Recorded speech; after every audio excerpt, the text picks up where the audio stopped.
What's up, everybody? Today we're talking about Exodus 31. It's a chapter where it says the Spirit of God was put into certain people who were gifted at the ability of building things.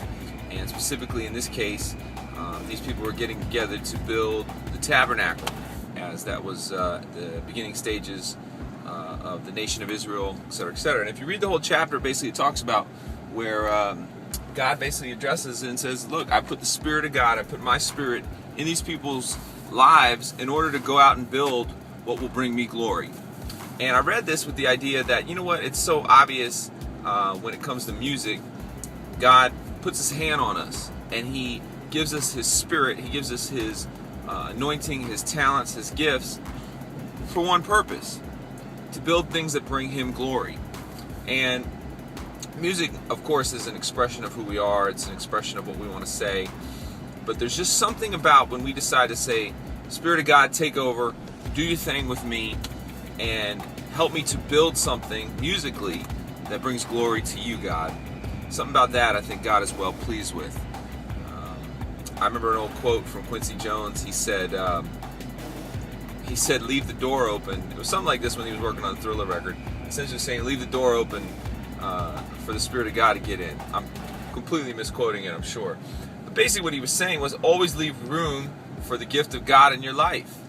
And we'll find that the things that we try to do on our own never seem to go as well as when we say, God, work through me, put your Spirit in me, let your Spirit anoint what I'm doing, that you can use me to build something for your glory.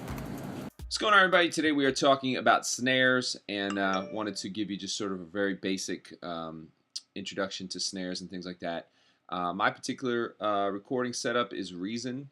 However, these principles will work just the same with whatever you're using, more or less, to do your beats on and things like that. So I just want to talk to you about some basics of snares and some basics of drums, things that are often neglected. I think if there's any problem that I usually see is that a lot of people, when they make beats, they just go with what's called the stock sounds. In other words, they'll just sit there and take the first kit that they get. A lot of times they grab the 808 kit. For those who don't know what the 808 is, it's an old school drum machine. Very popular with, getting that low end sound. Very popular with southern, down south type music and things like that. So a lot of times they'll just grab the first kick and the first snare that they can find. And instead of tweaking their drums whatsoever, they will actually just grab it and use it and think that's it. Well, a lot of times you'll find that the first kick and snare that you snag is never the best one to grab. A lot of what makes drums great, or I should say the producers that have great drums, are the ones that tweak their stuff, and they use things like filter, or they use things like stacking or EQ and things like that. And a lot of times we try to force drums onto tracks that just shouldn't have them.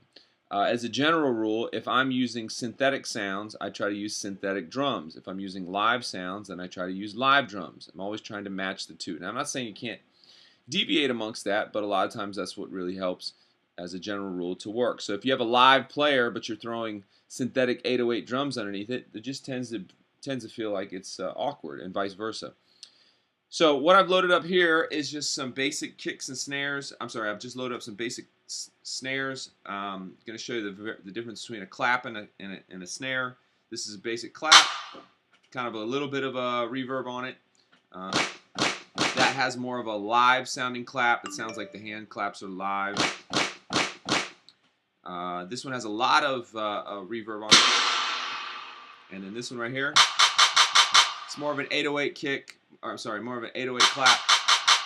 And then moving on to this snare, sort of an 808 snare, obviously has a short attack sound on it. That would be more of a live sounding snare, more of a rim shot right there. So what I have here is about a handful of different snares, and a lot of times what you can do, I try to match my snares to the music that I'm playing with. So in other words, if I'm going for something big, I'm going to usually try to go for a big clap. If I'm going for something small, I'm going for a etc., etc. That's not to say you can't put them together, so here we go. Notice how I'm rocking them both together. That's going to be really big. You can combine that with a regular snare. Notice the difference. Hear the difference there? Rim shot versus So again, there's just basic understanding of drums, and a lot of times what I try to do is, even within the sound, sometimes I'll just put down my basic snare more as a placeholder, and then I go back to tweak it. So if I was playing the drums, I'm going to just do a basic drum beat right here. I'm going to take the tempo down to 95 BPMs. I'm going to throw a click track on there. I'm going to throw a loop, so it's in an 4-bar set, and I usually quantize my drums when I play them. Just to, in case there's any delay when I'm doing that. So here we go. Start recording. I usually kind of get it in the front here, so it goes.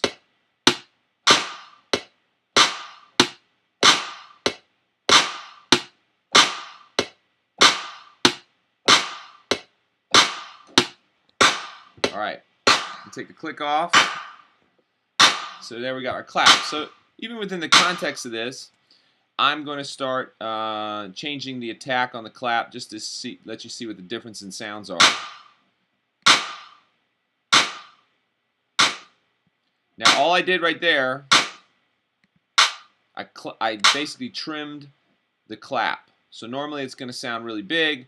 I took the length of the clap down. Obviously it gives it a completely different sound.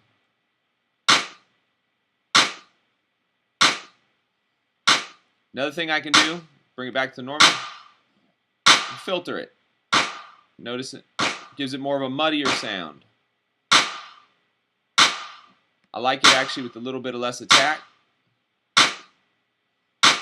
Feels pretty good.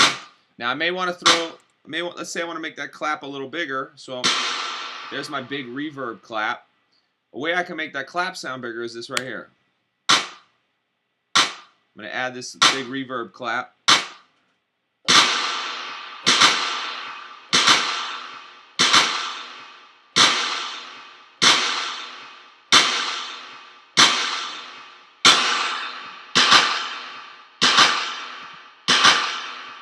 Now if you notice, obviously I'm off on one part of there. So a real easy way to fix that, this part that I'm off, I delete that, and then I copy the ones that I did fine.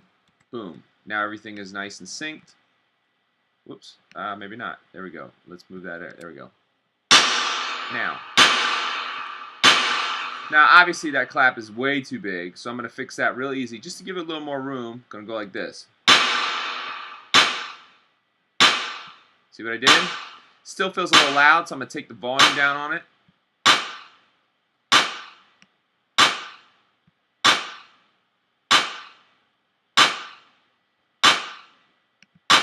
Now you notice the difference there?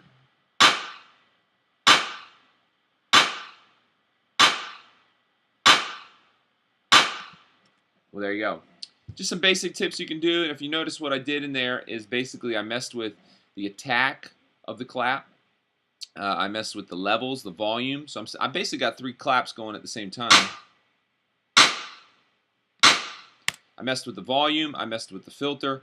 These are all different things you do, and there's no real set way to do it. It's really about training your ear and making it fit the beat. So hope that helps. Hope you guys dug that and continue to do what you do. These things are obviously all just little things you can do to make your stuff sound better.